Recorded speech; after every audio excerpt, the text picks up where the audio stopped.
বেগম খালেদা জিয়ার জানাজার খবর বিবিসি, আল জাজিরা সহ আন্তর্জাতিক গণমাধ্যমে গুরুত্বসহ প্রতিবেদন প্রকাশ, লাখ লাখ মানুষের উপস্থিতির তথ্য। গাজায় মানবিক সহায়তা দেয়া ৩৭টি সংস্থার ওপর নিষেধাজ্ঞা দিচ্ছে ইসরায়েল। কর্মরত ফিলিস্তিনি কর্মীদের তথ্য চেয়েছে তেল আবিব, জাতিসংঘের উদ্বেগ।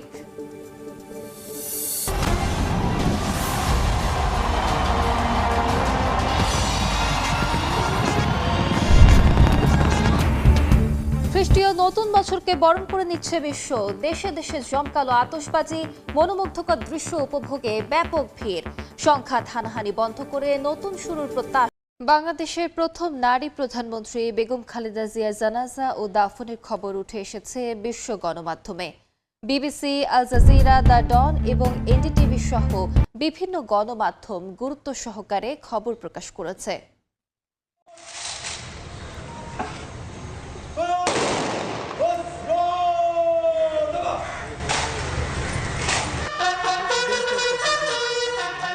অনন্তকালের মহাযাত্রায় বেগম খালেদা জিয়া, তার দাফনের সঙ্গে সঙ্গেই শেষ হলো এক অনন্য রাজনৈতিক অধ্যায়ের। বাংলাদেশের প্রথম নারী প্রধানমন্ত্রীর জানাজায় যোগ দেন ভারত, পাকিস্তান সহ বিভিন্ন দেশের প্রতিনিধিরা।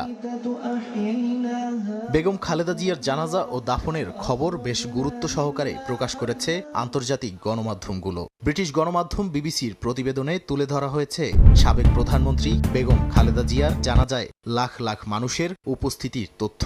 কাতার ভিত্তিক সংবাদ মাধ্যম আল জাজিরাও বিএনপি নেত্রীর শেষ বিদায়ে লাখো মানুষের ঢলের বিষয়টি তুলে ধরেছে। এছাড়া NDTV, the Hindu, Indian express সহ ভারতীয় বিভিন্ন সংবাদ মাধ্যমেও প্রচার করা হয়েছে বেগম খালেদা জিয়ার বিদায়ের মুহূর্ত। পাকিস্তানের জিও নিউজ, দ্য ডনেও উঠে এসেছে বেগম জিয়ার জানাজার খবর। বিশ্বের আরও প্রভাবশালী গণমাধ্যমের শিরোনাম হয়েছেন বাংলাদেশের সাবেক প্রধানমন্ত্রী। যুদ্ধ বন্ধের আলোচনার মধ্যেও ইউক্রেনে হামলা চালিয়ে যাচ্ছে রাশিয়া। বুধবার বন্দরনগরী ওডেসায় রুশ ক্ষেপণাস্ত্র হামলায় ব্যাপক ক্ষয়ক্ষতি হয়েছে। আহত হয়েছেন শিশুসহ কয়েকজন। অভিযান চালিয়ে খার্কিভ, জাপোরিজিয়া ও দোনেৎস্কে নতুন বসতি দখলে দাবি করেছে মস্কো। শতাধিক হামলা প্রতিহত করার দাবি করেছে কিয়েভ। এদিকে নতুন বছরে রুশ নাগরিকদের উদ্দেশ্যে দেয়া ভাষণে চলমান যুদ্ধ জয়ের ব্যাপারে আশাবাদ ব্যক্ত করেছেন ভ্লাদিমির পুতিন। ইউক্রেনের বন্দর নগরী ওডেসায় রাতভর ব্যাপক হামলা চালায় রুশ সেনারা। এতে আবাসিক এলাকায় বহুতল ভবনে ক্ষয়ক্ষতি হয়, আগুন ধরে যায় বিভিন্ন জায়গায়। এছাড়া ক্ষতিগ্রস্ত হয় বন্দর সংলগ্ন লজিস্টিক্স ও জ্বালানি স্থাপনা। জরুরি সেবা বিভাগ জানায়, রুশ হামলায় শিশুসহ কয়েকজন বেসামরিক আহত হয়েছেন। ইউক্রেনের অভিযোগ, এই হামলায় কৃষ্ণসাগর অঞ্চলের নৌ পরিবহনও সরাসরি লক্ষ্যবস্তু করা হয়। বিভিন্ন ফ্রন্টে রাশিয়া ইউক্রেনের মধ্যে সম্মুখ লড়াই চলছে। অভিযান চালিয়ে খার্কিভ, জাপোরিজিয়া ও দোনেৎস্কে নতুন বসতি দখলের দাবি করেছে মস্কো। এদিকে বেলারুশে পারমাণবিক অস্ত্র বহনে সক্ষম মধ্যপাল্লার হাইপারসনিক ক্ষেপণাস্ত্র মোতায়েন করেছে রাশিয়া। এক বিবৃতিতে এই তথ্য জানায় রুশ প্রতিরক্ষা মন্ত্রণালয়। তবে ঠিক কতগুলো ক্ষেপণাস্ত্র সক্রিয় করা হয়েছে এবং সেগুলো ঠিক কোথায় মোতায়েন করা হয়েছে সে বিষয়ে বিস্তারিত প্রকাশ করেনি রাশিয়া। এদিকে নতুন বছরে রুশ নাগরিকদের উদ্দেশ্যে দেয়া ভাষণে চলমান যুদ্ধ জয়ের ব্যাপারে আশাবাদ ব্যক্ত করেন ভ্লাদিমির পুতিন। যুদ্ধরত সেনাদের প্রতি পূর্ণ আস্থা ও সমর্থন জানাতে দেশবাসীর প্রতি আহ্বান জানান তিনি। ইউক্রেন যুদ্ধের চতুর্থ বছরেও রাশিয়ায় নতুন বছর উদযাপন হয়েছে অনেকটাই সংযত। যুদ্ধের চাপ, নিষেধাজ্ঞা আর উচ্চ সুদের হারের মধ্যে সাধারণ মানুষ কমিয়েছেন উৎসবের খরচ। সরকারি হিসেবে মূল্যস্ফীতি কমলেও বাস্তব জীবনে ব্যয়ের চাপ এখনো বড় উদ্বেগ হিসেবেই রয়ে গেছে। প্রায় 4 বছর ধরে চলা ইউক্রেন যুদ্ধ দীর্ঘস্থায়ী অর্থনৈতিক অনিশ্চয়তার কারণে 2026 সালে নতুন বছরে অনেক রুশ পরিবার খরচ কমিয়ে এনেছে। সরকারি তথ্য মতে চলতি বছরে মূল্যস্ফীতি 6% নিচে নামতে পারে, যেখানে আগের বছর ছিল 9.5%। তবে এর বিনিময়ে অর্থনীতির গতি ধীর হয়েছে এবং দীর্ঘ সময় ধরে সুদের হার রাখা হয়েছে 2 দশকের মধ্যে সর্বোচ্চ পর্যায়ে। 2014 সালে ইউক্রেনের ক্রিমিয়া দখল এবং 2022 সালে পূর্ণমাত্রা যুদ্ধ শুরুর পর থেকেই পশ্চিমা নিষেধাজ্ঞার চাপে রয়েছে রাশিয়ার অর্থনীতি। এর সরাসরি প্রভাব পড়েছে ভোক্তা ব্যয়ে। মস্কোর বাসিন্দারা বলছেন, আয় সীমিত হয় এখন সস্তা পণ্য কিনতে হচ্ছে, নয়তো সহজ খাবার রান্না করে উৎসব সামলাতে হচ্ছে। গত 1 বছরে নিত্যপণ্যের দাম প্রায় 1/3 বেড়েছে বলে আমার মনে হয়। কখনো কখনো পণ্যের মেয়াদ প্রায় শেষ হয়ে এলে অনেক কম দামে পাওয়া যায়, তখন সেটাই কিনি। দাম বেড়ে যাওয়ায় এখন সঞ্চয় করা কঠিন হয়ে পড়েছে, তাই কোথাও কোথাও ছোটখাটো কাজ করে অতিরিক্ত আয়ের চেষ্টা করি। নববর্ষে রাশিয়ার জনপ্রিয় ঐতিহ্যবাহী সালাদ তৈরির খরচ নিয়ন্ত্রণে রাখতে সরকার আলু ও ডিমের মতো নিত্য পণ্যের দামেও হস্তক্ষেপ করেছে। এবছর আলুর দাম কমেছে 22% এবং ডিমের দাম কমেছে 20%। রাষ্ট্রীয় সংবাদ সংস্থা রিয়া নভোস্তির হিসাব অনুযায়ী জনপ্রিয় সালাদটির মোট খরচ এবছর গড়ে 5% বাড়বে, যা গত বছর ছিল 8.5%। তবে ভবিষ্যৎ নিয়ে উদ্বেগ পুরোপুরি কাটেনি। 2026 সালের শুরুতে সম্ভাব্য কর বৃদ্ধির পরিকল্পনাও মানুষের দুশ্চিন্তা বাড়াচ্ছে। জরিপে দেখা গেছে 34% রুশ নাগরিকের কাছে 2025 সালের সবচেয়ে গুরুত্বপূর্ণ বিষয় ছিল দাম ও কর বৃদ্ধি, যা আন্তর্জাতিক কূটনীতি বা নিরাপত্তা ইস্যুকেও ছাপিয়ে গেছে। গাজায় মানবিক সহায়তা দেয়া 37টি আন্তর্জাতিক সংস্থার উপর নিষেধাজ্ঞা আরোপ করতে যাচ্ছে ইসরায়েল। সংস্থাগুলোকে কর্মরত ফিলিস্তিনি কর্মীদের বিস্তারিত তথ্য চেয়েছে তেল আবিব। শর্ত না মানলে 2026 সাল থেকে গাজায় তাদের কার্যক্রম বন্ধ করা হবে বলে জানানো হয়েছে। ইসরায়েলি এমন সিদ্ধান্তে গভীর উদ্বেগ ও নিন্দা জানিয়েছে জাতিসংঘ। সম্প্রতি আঘাত হানা ঝড়ের ধকল এখনো কাটিয়ে উঠতে পারেনি যুদ্ধবিধ্বস্ত গাজা। অনেক স্থাপনা পুরোপুরি বসবাসের অযোগ্য হয়ে গেছে। যুদ্ধের ক্ষত নিয়ে দাঁড়িয়ে থাকা অবকাঠামো বৃষ্টির চাপ সহ্য করতে না পেরে ভেঙে পড়ছে। এতে হতাহতের পাশাপাশি আশ্রয় সংকট আরও গভীর হয়েছে। সবচেয়ে ভয়াবহ পরিস্থিতিতে পড়েছেন বাস্তুচ্যুত ফিলিস্তিনিরা। 90% বেশি তাঁবু হয় ঝড়ে উড়ে গেছে, নয়তো পানিতে তলিয়ে গেছে। অনেক পরিবার রাত কাটাচ্ছে তীব্র ঠান্ডায়। বৃষ্টি হলেই তাঁবুর ভেতরে পানি ঢুকে পড়ছে। শিশু ও বৃদ্ধদের নিয়ে চরম ঝুঁকির মধ্যে দিন কাটাচ্ছেন তারা। এই সংকটের মধ্যে গাজায় মানবিক সহায়তা সংস্থাগুলোর কাজ বন্ধ হওয়ার আশঙ্কা তৈরি হয়েছে। ডক্টর উইদাউট বর্ডার্স, MSF সহ অন্তত 37টি আন্তর্জাতিক সংস্থার কার্যক্রম স্থগিতের পরিকল্পনা করেছে ইসরায়েল। সংস্থাগুলোতে কর্মরত ফিলিস্তিনি কর্মীদের বিস্তারিত তথ্য দিতে বলা হয়েছে। শর্ত না মানলে 2026 সাল থেকে গাজায় তাদের কার্যক্রম বন্ধ করা হবে বলে জানিয়েছে তেল আবিব। সহায়তা সংস্থাগুলোর আশঙ্কা, নিষেধাজ্ঞা দেয়া হলে উপত্যকার হাজার হাজার মানুষ জীবন রক্ষাকারী চিকিৎসা ও সহায়তা থেকে বঞ্চিত হবে। জাতিসংঘ ও আন্তর্জাতিক মানবাধিকার সংস্থাগুলো ইসরায়েলি এই সিদ্ধান্তের তীব্র সমালোচনা করেছে। জাতিসংঘের মানবাধিকার সংস্থার প্রধান সতর্ক করে বলেছেন, সহায়তা বন্ধ হলে গাজার পরিস্থিতি আরও ভয়াবহ হয়ে উঠবে। তাদের মতে এ ধরনের নিষেধাজ্ঞা আন্তর্জাতিক মানবিক আইনের পরিপন্থী এবং ভবিষ্যতে বিশ্বজুড়ে ত্রাণ কাজের জন্য বিপজ্জনক নজির তৈরি করবে। এমন পরিস্থিতিতে গাজায় যুদ্ধবিরতির অগ্রগতি ধীর হয়ে পড়েছে। দ্বিতীয় ধাপের আলোচনায় প্রশাসনিক কাঠামো, আন্তর্জাতিক নিরাপত্তা বাহিনী, হামাসের নিরস্ত্রীকরণ এবং ইসরায়েলি সেনা প্রত্যাহার সব বিষয়েই জটিলতা রয়ে গেছে। উভয় পক্ষই একে অপরের বিরুদ্ধে যুদ্ধবিরতি লঙ্ঘনের অভিযোগ তুলছে, যা মানবিক সহায়তা প্রবেশের পথ আরও সংকুচিত করছে।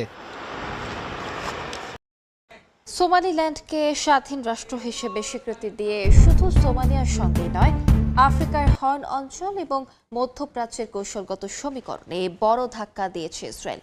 3 দশকের বেশি সময় ধরে স্বীকৃতিহীন থাকা একটি বিচ্ছিন্ন অঞ্চলকে হঠাৎ স্বীকৃতি দেয়ায় প্রশ্ন উঠেছে আন্তর্জাতিক আইন, আঞ্চলিক স্থিতিশীলতা এবং গাজায় ফিলিস্তিনিদের ভবিষ্যৎ নিয়েও।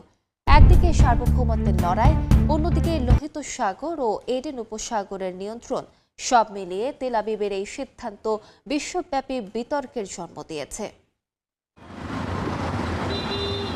গত 26 ডিসেম্বর ইসরায়েল প্রথম দেশ হিসেবে সোমালিল্যান্ডকে স্বাধীন রাষ্ট্র হিসেবে স্বীকৃতি দেয়। 1991 সালে সোমালিয়ার সামরিক শাসক সিয়াদ বারি উৎখাতের পর অঞ্চলটি একতরফাভাবে স্বাধীনতা ঘোষণা করলেও এতদিন জাতিসংঘের কোনো সদস্য রাষ্ট্রই স্বীকৃতি দেয়নি। প্রায় 60 লাখ মানুষের এই অঞ্চলে নিজস্ব সরকার, নির্বাচন ব্যবস্থা, পুলিশ বাহিনী ও মুদ্রা থাকলেও আন্তর্জাতিক স্বীকৃতির অভাব ছিল বড় বাস্তবতা।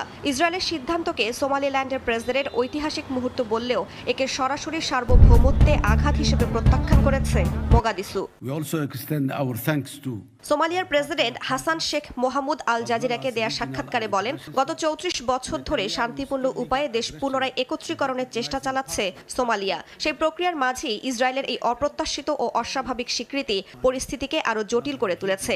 এই ঘোষণা শুধু বিচ্ছিন্নতাবাদকে উৎসাহিত করছে না, বরং সোমালিয়ার রাষ্ট্রীয় অস্তিত্বের জন্য হুমকি তৈরি করছে বলে মনে করেন তিনি। ইসরায়েলের ঘোষণার পরপরই আন্তর্জাতিক অঙ্গনে তীব্র প্রতিক্রিয়া দেখা দেয়। তুরস্ক, সৌদি আরব, মিশর, চীন, আফ্রিকান ইউনিয়ন, ইরান, কাতার সহ বহু দেশ ও সংস্থা সোমালিয়ার ভৌগোলিক অখণ্ডতার পক্ষে অবস্থান নেয়। জাতিসংঘ নিরাপত্তা পরিষদের জরুরি বৈঠকে অধিকাংশ সদস্য দেশ সিদ্ধান্তটির নিন্দা জানায়। যুক্তরাষ্ট্র একমাত্র দেশ হিসেবে ইসরায়েলের সিদ্ধান্তের পক্ষে যুক্তি তুলে ধরে এবং এটিকে ফিলিস্তিন রাষ্ট্রের স্বীকৃতির সঙ্গে তুলনা করে।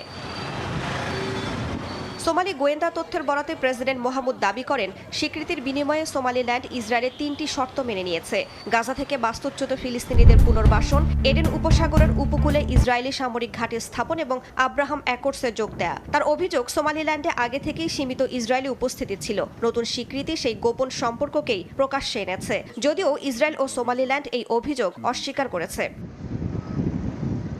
বিশ্লেষকদের মতে ইসরায়েলের মূল আগ্রহ কৌশলগত জলপথ, লোহিত সাগর, পারস্য উপসাগর ও এডেন উপসাগরের প্রভাব বিস্তার করা। ইয়েমেনের ইরানপন্থী হাউথিদের মোকাবিলায় সম্ভাব্য সামরিক ও গোয়েন্দা সুবিধা পেতেই সোমালিল্যান্ডকে গুরুত্বপূর্ণ অংশীদার হিসেবে দেখছে তেল আবিব। একই সঙ্গে গাজা যুদ্ধের প্রেক্ষাপটে ফিলিস্তিনিদের সম্ভাব্য বাস্তুচ্যুতির পরিকল্পনার সঙ্গে এই স্বীকৃতির যোগসূত্র দেখছে সোমালিয়া ও ফিলিস্তিন কর্তৃপক্ষ। মুদ্রা রিয়ালের রেকর্ড দরপতন ঘিরে চলমান বিক্ষোভ তেহরান সহ একাধিক শহরে ছড়িয়ে পড়েছে। সরকার বিক্ষোভকারীদের সঙ্গে সংলাপের আশ্বাস দিয়েছে।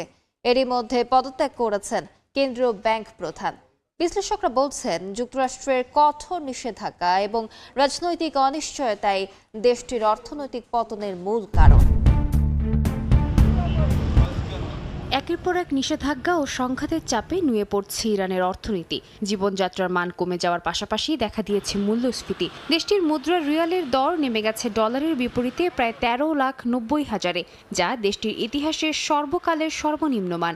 এর প্রভাব সরাসরি পড়ছে নিত্যপণ্যের বাজারে। এতে রোববার থেকে রাজধানীতে বিক্ষোভ চলছে। তেহরান ছাড়াও কারাজ, ইস্পাহান, সিরাজ, কেরমানশাহ সহ বিভিন্ন শহরে ছড়িয়ে পড়েছে আন্দোলন। কোথাও কোথাও পুলিশ টিয়ার গ্যাস ব্যবহার করে আন্দোলনকারীদের ছত্রভঙ্গের চেষ্টা চালায়। পরিস্থিতি নিয়ন্ত্রণে বিক্ষোভকারীদের দাবি শোনার নির্দেশ দেন প্রেসিডেন্ট মাসুদ পেজেশকিয়ান। সংলাপে বসার আহ্বান জানান সরকারি মুখপাত্র। একই সঙ্গে কেন্দ্রীয় ব্যাংক গভর্নরের পদত্যাগ গ্রহণ করা হয়। জনগণের দাবি যতই কঠোর হোক, আমরা তাদের কথা শুনব। আমাদের বিশ্বাস, নাগরিকরা যথেষ্ট ধৈর্যশীল। তাদের উপর চাপ বাড়ছে বলেই তারা আন্দোলনের পথ বেছে নিয়েছেন। সরকার হিসেবে আমাদের দায়িত্ব জনগণের দাবি শুনে সমস্যার সমাধানের সর্বোচ্চ চেষ্টা করা। বিশ্লেষকরা বলছেন, মুদ্রার দরপতনের পেছনে সবচেয়ে বড় কারণ যুক্তরাষ্ট্রের কঠোর নিষেধাজ্ঞা। তেল রপ্তানি সীমিত হয়ে যাওয়ায় বৈদেশিক লেনদেন প্রায় বন্ধ। শক্তিশালী মুদ্রা প্রবাহ কমে যাওয়ায় অর্থনীতি শ্বাসরুদ্ধ অবস্থায়। অভ্যন্তরীণ অর্থনৈতিক ব্যবস্থাও সংকট বাড়িয়েছে। বাজেট ঘাটতি মেটাতে বাড়ানো হয়েছে সরকারি ব্যয়। ঘাটতি পূরণে ছাপানো হয়েছে অতিরিক্ত টাকা। ফলে মুদ্রাস্ফীতি বেড়ে দাঁড়িয়েছে 40%-এর ওপরে। এই চাপ সরাসরি পড়েছে মানুষের জীবনে। খাদ্যপণ্যের দাম বেড়েছে দ্রুত গতিতে। স্বাস্থ্য ও নিত্যপণ্যের খরচ নাগালের বাইরে যাচ্ছে। রাজনৈতিক অনিশ্চয়তা পরিস্থিতি আরও জটিল করছে। পরমাণু আলোচনা অচল। ইসরায়েলের সঙ্গে সাম্প্রতিক যুদ্ধ বাজারে আতঙ্ক ছড়িয়েছে। নতুন সংঘাতের আশঙ্কায় বিনিয়োগও থমকে গেছে। মানুষ রিয়াল ছেড়ে ডলার ও সোনার দিকে ঝুঁকছে। ব্যাংক খাত দুর্বল হওয়া সত্ত্বেও কেন্দ্রীয় ব্যাংকের কার্যকর হস্তক্ষেপ দেখা যাচ্ছে না। নীতি নির্ধারকদের উপর দ্রুত আস্থা কমছে বাসিন্দাদের। এই অনাস্থায় রিয়ালের পতনকে আরও ত্বরান্বিত করছে। বিশ্লেষকদের দাবি, অর্থনৈতিক দুষ্টচক্রে আটকে পড়েছে ইরান।